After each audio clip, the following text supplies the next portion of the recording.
મેઘરાજાએ તોફાની બેટિંગ કરી છે। છેલ્લા 72 કલાકમાં 12 ઇંચ જેટલો વરસાદ ખાબક્યો છે।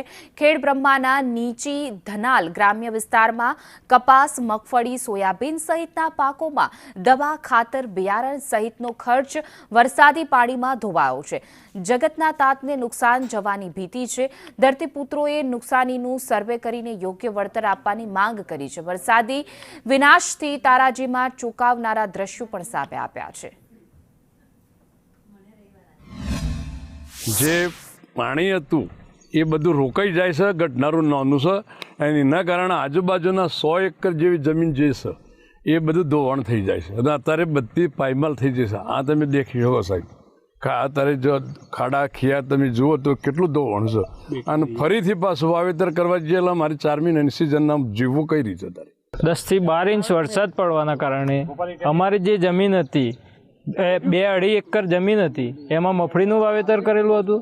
મગફળી સંપૂર્ણ નાશ પામી છે, એનું ધોવાણ થયું છે જમીનનું અને જમીનમાં જે રિપેરિંગ કામ કરવું પડે એ હજુ અમે 2 વર્ષ તો લાગતું નથી કે આ જમીન રિપેર થઈ શકે।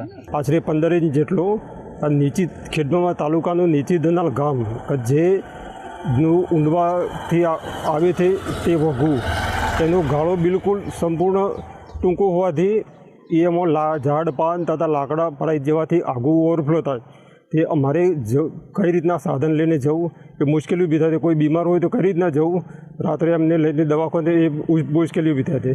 જે ઊંડવા બાજુથી ઓગું આવે છે એ વગાની અંદર લાકડા અને બધું તણાઈને આવેલું જે ઓવરફ્લો થવાના કારણે બાજુમાં ઓગાની આજુબાજુના આવેલ ખેતરો એમાં ભારે નુકસાન થયેલું છે।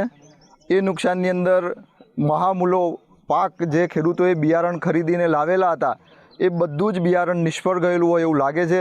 11-12 ઇંચ વરસાદ પડે નીચે ધનાલમાં અને મારું ખેતર સંપૂર્ણ નાશ થઈ ગઈ। મગફળીનું વાવેતર કરેલું હતું, અત્યારે મગફળીનું બિયારણ ઘણું મોંઘું છે અને અમે મગફળી પર જીવન ટકાવે આટલી જ જમીન છે અમારા, બાકીની જમીન ધરાઈ જલા યોજનામાં ડૂબમાં ગયેલ છે અને આ મારી ઉંમરમાં 60 વર્ષની ઉંમરમાં આ પહેલી આટલો વરસાદ જોઈએ।